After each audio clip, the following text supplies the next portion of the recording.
Hello dear students, welcome to our channel Sims Official.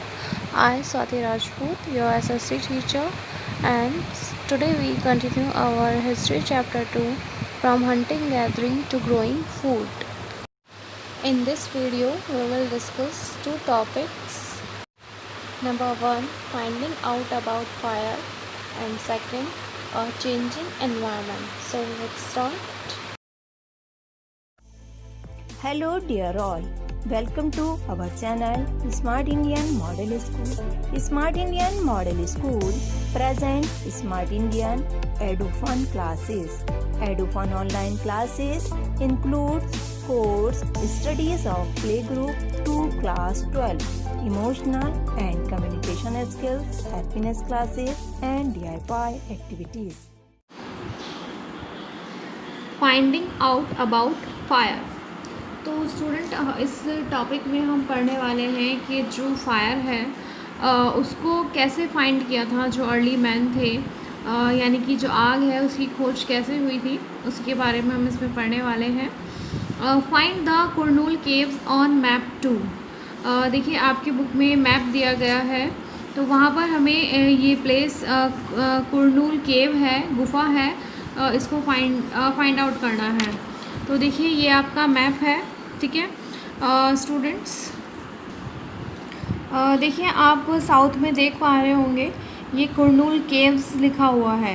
तो ये जो ट्रायंगल बना हुआ है ये एरिया है जहाँ पर कुरनूल केव्स पाई गई थी। Traces of ash have been found here.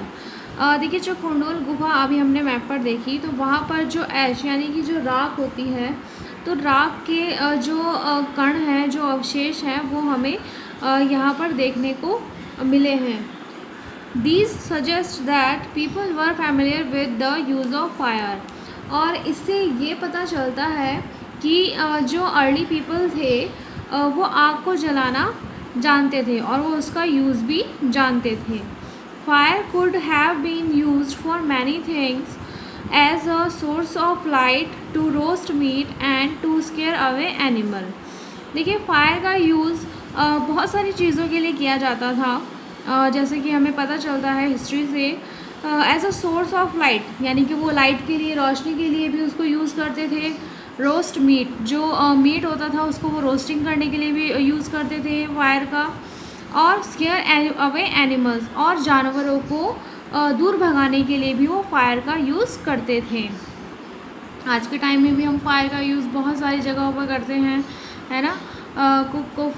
Food को कुक करते हैं, और भी बहुत सारी चीज़ें हैं जहाँ पर हम फायर को यूज़ करते हैं। Now look at the next topic, a changing environment.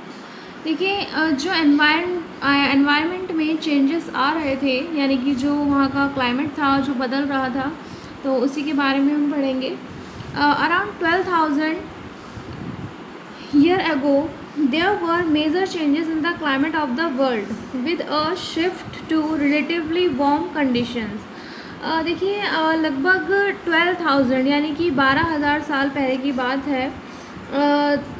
12,000 साल पहले की जो क्लाइमेट था तो उसमें बहुत ज़्यादा चेंजेस आए वर्ल्ड में। क्या हुआ कि जो वार्म कंडीशन यानी कि जो गर्मी है वो सडनली बढ़ने लगी बहुत ज़्यादा। In many areas these lead to development of grassland. और कई एरियाज़ में इसका रिज़ल्ट क्या हुआ कि घास के जो मैदान होते हैं, यानी कि जो ग्रासलैंड्स होते हैं, वो बनने लगे। जब हीट बहुत ज़्यादा हुई, जब क्लाइमेट बहुत ज़्यादा वार्म हुआ, तो ग्रासलैंड्स बनने लगे, घास के मैदान। This is turn lead to an increase in the number of deer, antelope, goat, sheep and cattle, that is animal that survived on grass। और इसका रिज़ल्ट क्या हुआ, इससे जो आपके हिरण थे, बारहसिंगा थे, भेड़ थी, बकरियां थी, और भी जो कैटल्स थे, और भी जो पशु थे, उनकी संख्या एकदम से बढ़ने लगी। क्यों? क्योंकि जो मैदान थे उन पर घास आने लगी, और ये जो जितने भी एनिमल्स हैं ये घास खाते हैं, घास पर सर्वाइव करते हैं, तो इस वजह से इनकी जो नंबर्स हैं वो भी बढ़ने लगे। Okay, those who hunted these animals now followed them, learning about their food habit and their breeding season.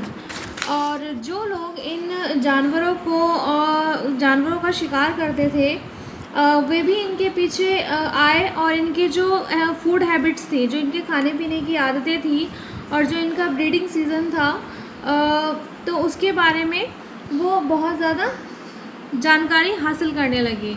मतलब वो जानने लगे कि क्या इनकी फूड हैबिट्स हैं, क्या इनका ब्रीडिंग सीज़न है। It is likely that this help people to start thinking about herding and rearing these animals themselves. तो इससे क्या हुआ, इससे जो अर्ली मैन थे उनको हेल्प मिली। तो उन्होंने क्या किया, उन्होंने इन जानवरों को पकड़कर अपने ज़रूरत के अकॉर्डिंग इनको वो पालने के लिए सोचने लगे। ठीक है, अब वो उन्हें डायरेक्ट हंट ना करके, शिकार ना कर उन्होंने उनको पालना स्टार्ट कर दिया। Fishing also became important.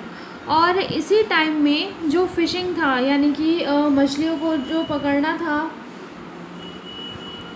और मछली को एज अ फूड खाना, ठीक है, तो वो फ़िश को भी एज अ फूड खाने लगे थे। तो ये भी एक फूड का एक इम्पॉर्टेंट सोर्स बन गई थी। ओके, तो स्टूडेंट, इस टॉपिक में हमने क्या देखा कि कैसे जब क्लाइमेट में चेंजेस आए, जब इन्वायरमेंट में चेंजेस आए, तो वैसे वैसे जो अर्ली मैन थे उनका जो रहने का जो लाइफस्टाइल था वो चेंज हुआ। पहले वो जानवरों को सिर्फ हंटिंग करते थे, उनका शिकार करते थे, बट बाद में उन्होंने उनको रियरिंग करना, पालना भी शुरू कर दिया। ठीक है, that's all about this topic.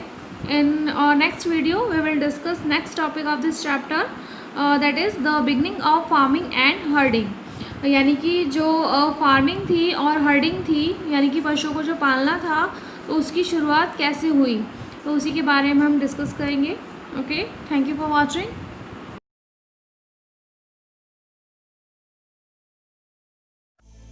यदि आपको हमारा वीडियो अच्छा लगा हो तो आगे की वीडियो की नोटिफिकेशन प्राप्त करने के लिए कृपया बेल बटन दबाएं और चैनल सब्सक्राइब करना ना भूलें। Please subscribe our channel of Edufun classes. Thank you for watching.